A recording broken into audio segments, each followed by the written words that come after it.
All right. What is going on, y'all? How you doing today? It is Tuesday, May the 12th, 2021. And today we got a little sneak peek at what we got going on for the season. What's going on, y'all? It's your Uncle Steve here with y'all today.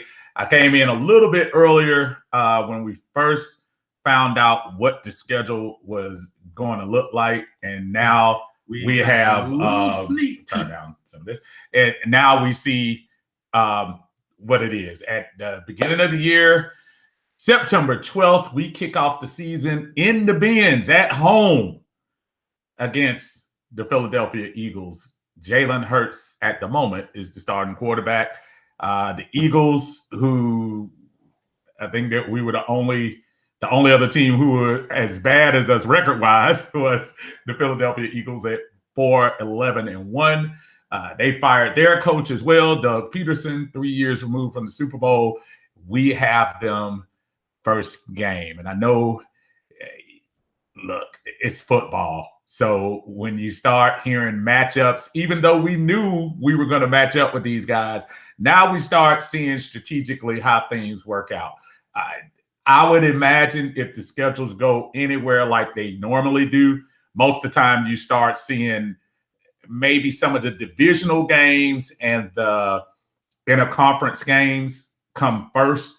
Like, it wouldn't shock me to see Dallas within that first month, and we go to Dallas this year, the Giants, Washington, and then it would have a sprinkle of probably your AFC teams sneak in there this year. I would hope they don't put Tampa like they did last year. Last year, they kind of backloaded Tampa as the last 2 out of 3 games. I think the NFL usually is one of those where they try to project what games will be significant near the end of the year so they don't have to do a lot of flexing. But judging by what I see, this is probably about right with the record we had. They matched us up with a team that had about as futile of a record as we did last year. So that does not shock me to see Philadelphia in that spot at the season opening game this year. Jalen Hurts coming here close to home, doing his thing.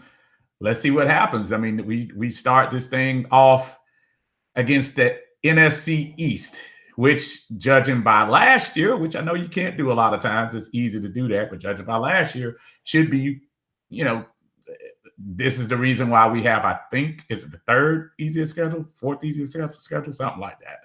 But this is why our schedule is light based on last year, because we played the entire NFC East, who, as we know, famously had a division winner who was 7-9. But Washington, a little bit up on the up.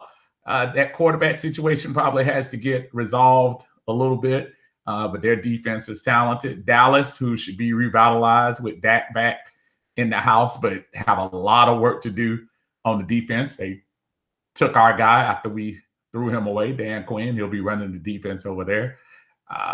The New York Giants, who are still trying to inch up little by little and hopefully achieve some more growth. I think it's kind of interesting that Washington has kind of surpassed them, obviously, by winning the division last year. You could argue Washington had the better game against Tampa Bay. Green Bay, I guess, was inside the 10 and had a chance to go ahead, so you could say them too. But when you start looking at it, Washington is more on the up than the Giants are. So that division as a whole, it's nothing to be scared of. But at the same time, it's 2021. They have new coaches, like we have a new coach. It's so new. And with the draft, everybody's excited. We tend to overhype 5th round, 6th round, and 7th round picks and start determining sleepers. We all do it. I do it too. And it's a time where, just judging by what you're saying, and hey, this guy we got in the 6th round at wide receiver is going to end up taking Julio's place. There's no telling. So we just got a long way to go when we start talking about games going forward. What's going on, Brandon? How you doing? He said, Brandon says New Orleans, November 7th in New Orleans. That's going to be kind of interesting to see if how that works out going to New Orleans in November. Hopefully it's not a national game this year. So no more Thanksgiving games, I guess. Rusty says we're going to hang 35 on Philly week 149 if we have Julio. Yeah, see, and Rusty, I told you earlier about counting your chickens before you hatch. I don't care what you look. Philly is probably saying the same thing about us. Philly is probably saying, "Oh, we're getting ready to run all over that weak defense of y'all," because the same things that we're counting on as far as improving our defense with Dean Pease and the new pieces we have in Philadelphia is probably saying the same thing. What did they just get? Didn't they just get the Heisman Trophy winner?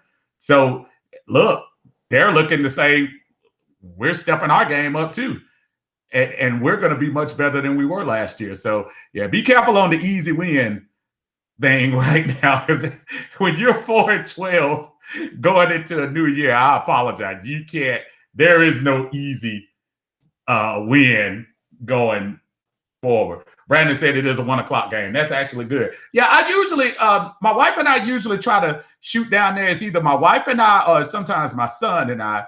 We were literally just talking about that game and also mentioning, along with the season opener against the Eagles, also we have the London game October 10th against the New York Jets. And they will have, of course, Zach Wilson at the helm that game. Hopefully we can catch him when he's going through his learning curve. It's early in the season. If I'm mistaken, I think that's week 5. If I'm correct, I think that is. So maybe we're catching him early enough to do that. So yeah, and as far as Brandon, as far as the New Orleans game, my hope is so don't pencil me in. Aside of home games, which we will have home games, and actually we might have some special stuff to talk about in the Bird game coming up. I don't want to get ahead of anything, but we're really talking about doing some special stuff with the group this year, some more interaction with you all. So stay tuned this summer. We got some exciting stuff that we're thinking about doing. But aside of the home games, I think the games I'm looking forward to possibly go away to, obviously New Orleans, because it's New Orleans.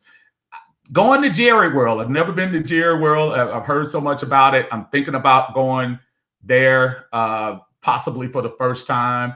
Don't know whether that's a family trip or me and my son trip or whatever, but that could be in the mix. And then the London game intrigues me. Yes, I understand about the things going on in the world right now. We are 5 months away. My family, fortunately, is vaccinated, but I'm not here to talk about political crap and all that stuff. But I'm just saying, hopefully that will be, something that we can go to, because those London games don't come around quite as much. If I'm not mistaken, I think it's been about 7 years since we've done that last time. Brandon says we have to host those wretched Philly fans again. Hey, bring them on. But again, they'll be humble when they come in here, because it's not like they coming off of a Super Bowl or coming up in it. They have a new head coach. They have a new quarterback.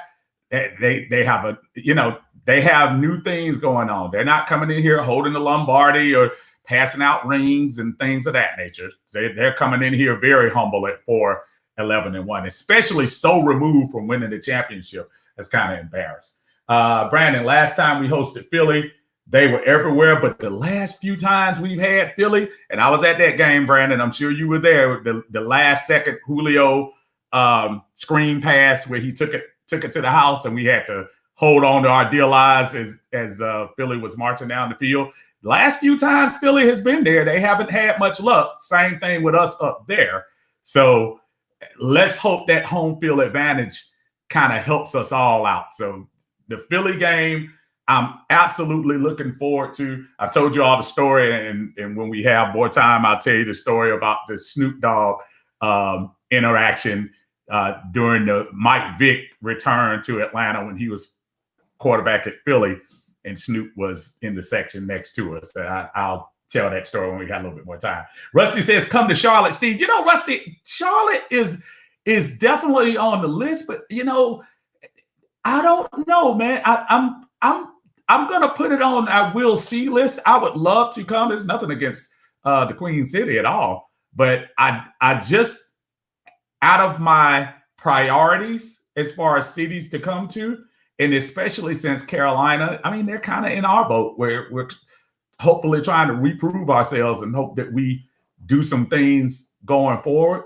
Sam Darnold is there, and I get it, and it could be pretty much of a turnaround. But yeah, Charlotte is on the list, but to lie and say it's ahead of Dallas, it's ahead of New Orleans, and it's ahead of London this year, which I'm not going to go to every away game, but it's probably just not up there this year. I probably would be more excited if Cam was still there, just keeping it real. But I understand. Brandon, who is Washington's quarterback? We got them week 4. Oh, man. Look, that's such a shame. Somebody tell us who Washington's quarterback is, because I don't even know. Last I know, they had was it Tyler Heineke or whatever the guy's name was in the playoffs that almost beat Tampa Bay. That's the last guy I remember. I know they picked up somebody, though. I can't remember right off hand, but they picked somebody up. David said, let's not underestimate the AFC East. Miami has pass rush. New England will be better. I don't think we're beating Buffalo. Jets may be the only win. David, we're not in a position to underestimate any team on the NFL schedule. When you're 4-12, you don't underestimate anybody. Now, I will say that when I was talking about the division, I was talking about the NFC East.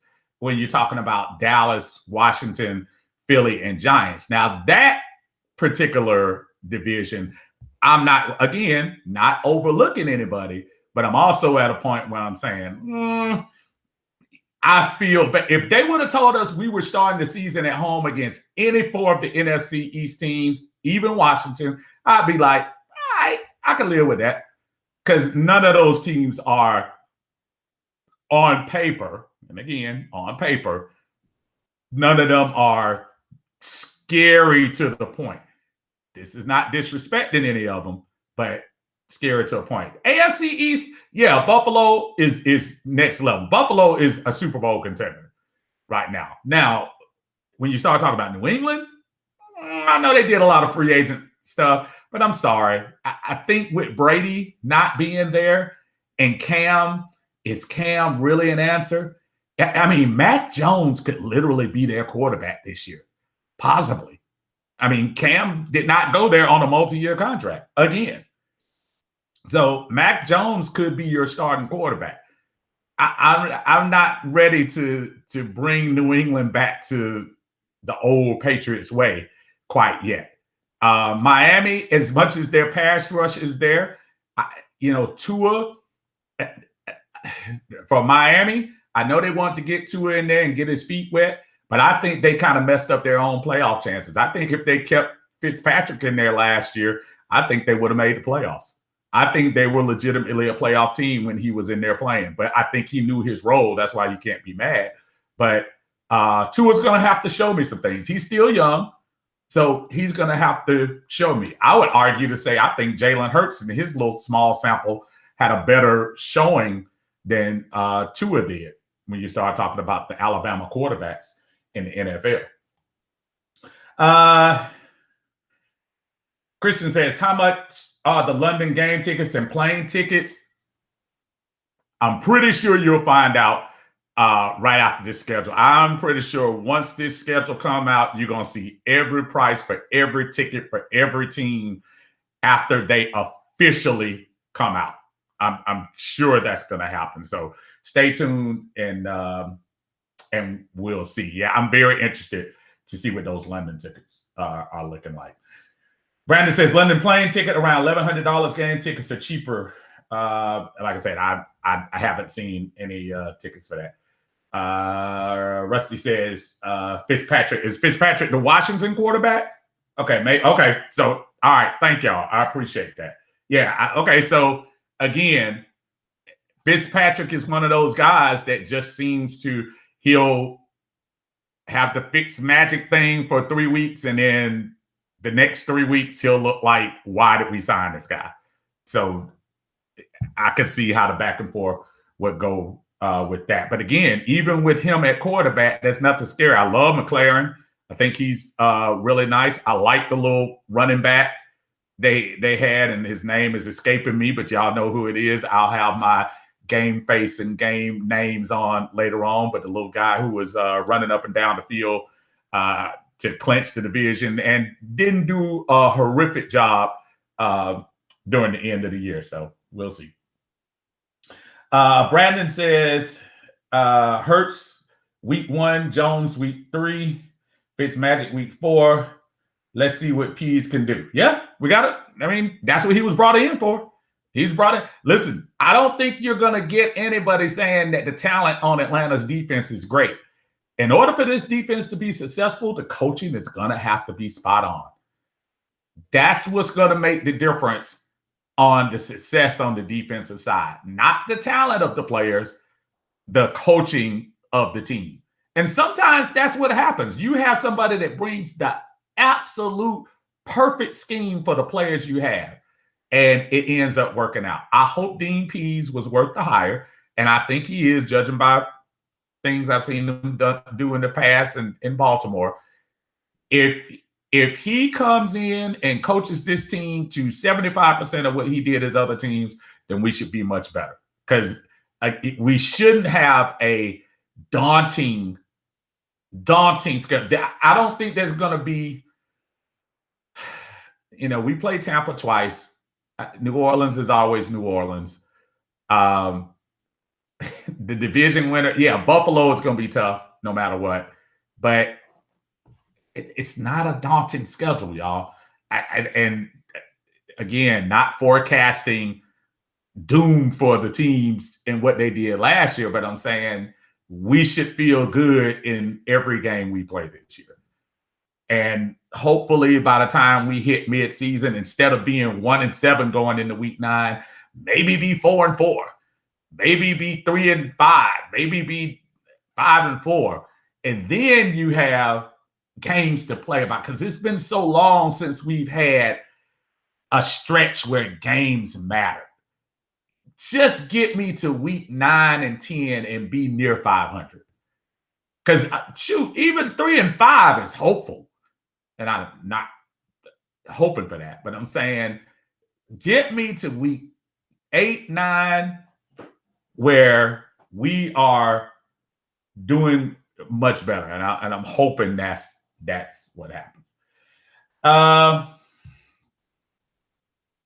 No, not Geis. Geis is gone.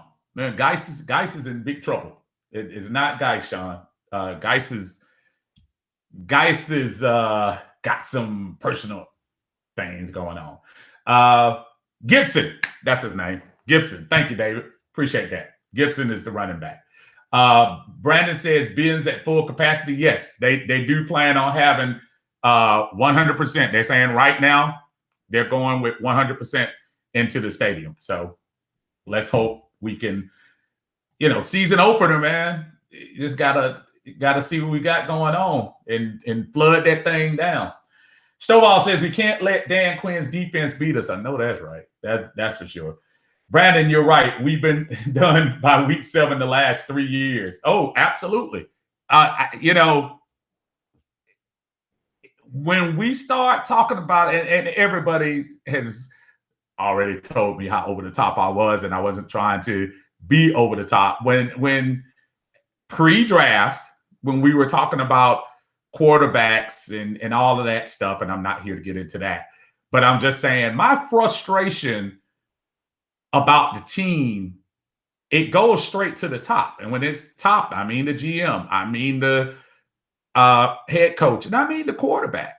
And I don't care how bad your defense is, and I don't care whatever. Again, your leadership comes from the top. So people misunderstand that, and I don't think you've ever heard out of my mouth where I said Matt Ryan is trash. I think my thing has said maybe there's something about him that doesn't motivate his guys. So, and again, I'm past that because the draft is over. Now we're ready to get to the season. As y'all see, got the number 2 on. Matt is my guy right now. And Matt is the quarterback of the team. That's my team. It's all about Matt. So when you start talking about getting to the middle of the season with a record that gives you hope, getting to the middle of the season and not looking forward to draft position. We were talking at week 10, we were talking about tanking. Remember? We were talking about tanking by week 10 because we weren't successful. There were people that were mad when Raheem ran off 2 in a row. So, I mean, it's a mentality that we have to change. And hopefully going into this year, there's a plan and we can keep that thing moving forward. Brandon says week 17 Falcons at Bills. Good. Because maybe that's a game that the Bills will be resting people. Because I don't see anybody in the East messing with the Bills. Nobody. Actually, the AFC, if the Bills show up anything like they did last year, I think there are only 2 teams right now that I think might be able to touch Kansas City. And that's the Bills. And if they get their stuff together, maybe the Ravens. Cleveland is that wild card because I don't know whether that's from prior reputation, but I'm just not ready to put Cleveland as a favorite in anything. But when you start talking about the AFC, of course, the list starts at Kansas City, but Buffalo is right there. So hopefully by week 17, Buffalo is in a situation where either them or Kansas City has clinched number 1 and number 2, which these years it's best to be number 1 because there's only 1 bye now in both conferences, and that's the best record in the league. Everybody else plays ball the first week. Brandon, week 18, Saints at Falcons. That could be good too. Armando, you can't blame the OC this year. Head coach is calling the plays. Absolutely. Octavia says, I expect to win both division games against the Saints and the Panthers. Again, I always go into the season just cautious. I don't care if the Saints are 0-16 or 16-0. There's a fighting chance that we're going to split. Now, I know last 2 years we haven't been successful. Well, I can't say last 2 years. Last year, we weren't successful because we did not take care of business last year. We even had the opportunity to take care of business last year, and we didn't. So, yeah, we just need to do a much better job doing that. Brandon said, Lord, let's pray the Benz has some life this year. Well, look, it's only going to have life if we have some sign.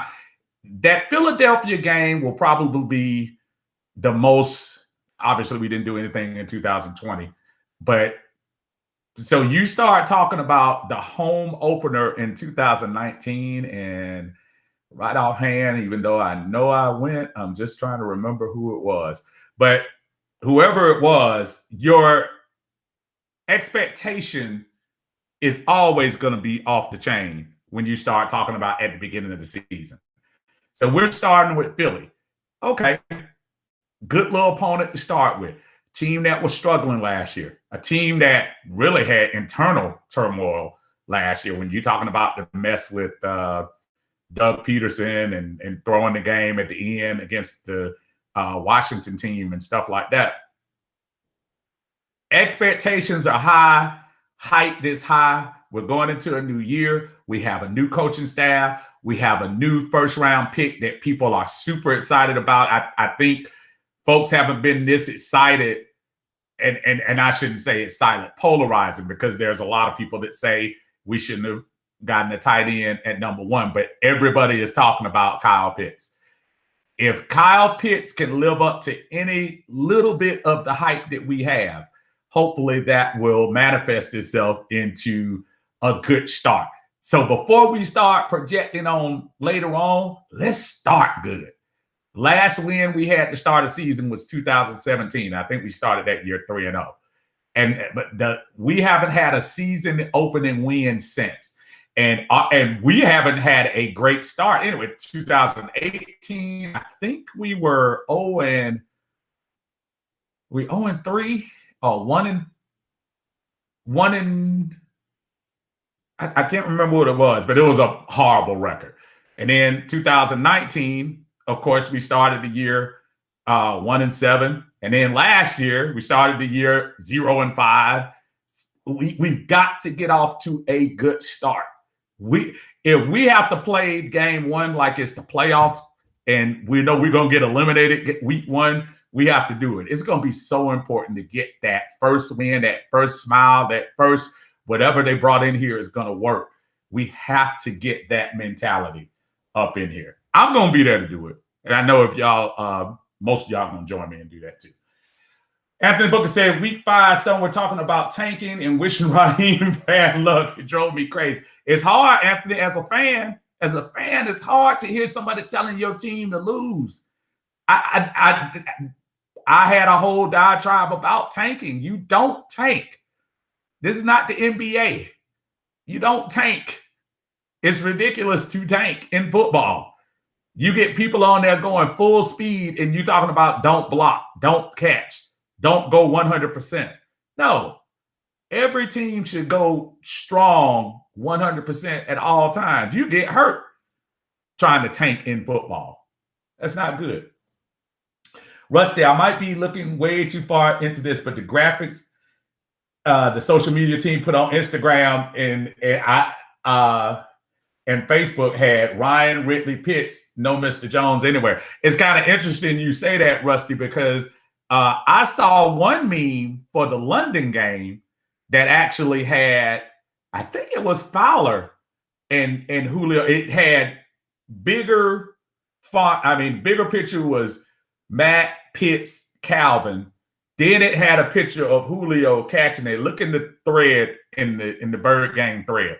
And they had Julio catching the ball low, and I think that was Fowler that they were showing also next to the Jets players on the other side. But to your point, Rusty, I was making that point. When I don't see Julio in promotions, and if I don't know how many of you all are club members and got a chance to hear that Terry Fontenot interview. I haven't had a chance to talk about that. I'll talk about that next time because I got to get out of here in a second. But he was talking about when they asked about Julio, he didn't shy away. And while he said he didn't want to get specifically about a player, but he said it's obvious. He said right now we don't have the money to sign our picks, but we will by the time it's time to do that. He said, right now, we're not worried about that. But by the time we get there, he said, we'll have enough to sign our picks. So there is something planned. I'm pretty sure they're trying to figure out all kinds of ways they can do things. And look, there might be conversations behind the back to say, Julio, one last try, bro. One last hurrah. Matt Ryan might say, look, Julio, let's give this thing one more shot, bro. They putting all us together, giving us some offensive firepower. They giving us some offensive linemen. They telling us they're gonna protect me. Give me one more shot, Julio. Restructure for me. Just give me this one, Julio. Please. They might be going that one last time. And if Julio doesn't bite, then Julio's got to go. Much to our chagrin, but he would. Dexter, at Buffalo in late December or early January, damn, it's going to be cold. Yeah, I know. Yeah, that's a game I probably will not be going to. Brandon, Thursday night game at the Benz versus the Patriots. Maybe Mac Jones starting in, possibly. Anthony, Stephen, yes, they don't realize tanking hurts Matt Ryan. I'm a 15-year season ticket holder, but 47-year fan. Hey, trust me. Look, tanking does not help anybody. Hey, what's up, Trey? How you doing, brother? Andre say they don't need him to. They can restructure without Jones say so. But, well, yeah. Then you get tricky, though, Andre, because if you do that without his say so, if I go and take your salary, and I hear what we're saying, the easy thing, I don't need to tell Julio anything. Let me restructure his contract. You don't want to do business like that. You want to give Julio deserves the respect enough to say, hey man, we want to restructure your contract. Are you down? And if he says no, then you say, okay, then this is gonna happen. We have to ship you out because we don't have enough money. He deserves that respect. If you did that to him, do you honestly think Julio is going to show up? Do you think Julio is going to come? Everybody was scared when he missed like one day of OTAs 2 years ago or 3 years ago. Do you think he's going to show up for a game? You don't want to start like that. You don't want that type of relationship. You don't want that smoke. I don't think you do that, and that's not the right thing to do in that situation. Listen, if y'all catch me later on and y'all see me at work, I will probably try to buzz in. If I don't see, I'm pretty sure Tidy or Marcus are going to be in the group talking about, the schedule and things like that. So I'm not going to step on them. But if I don't see them on after 8 o'clock and we're talking schedule, look for me to pop in later on location at work to discuss the full schedule. I appreciate the leaks and everything that everybody's been giving me today. Until then, I appreciate it. Y'all got to go make this money, man. Y'all take care of yourself. And hopefully, if I don't catch y'all tonight, I will catch you later on. We'll talk about this schedule, break it down. And this weekend, by Sunday, we'll start talking about possible predictions early on about what we're going to do this season. Hey, until then, y'all take care. Be safe. It's rainy and not nasty out.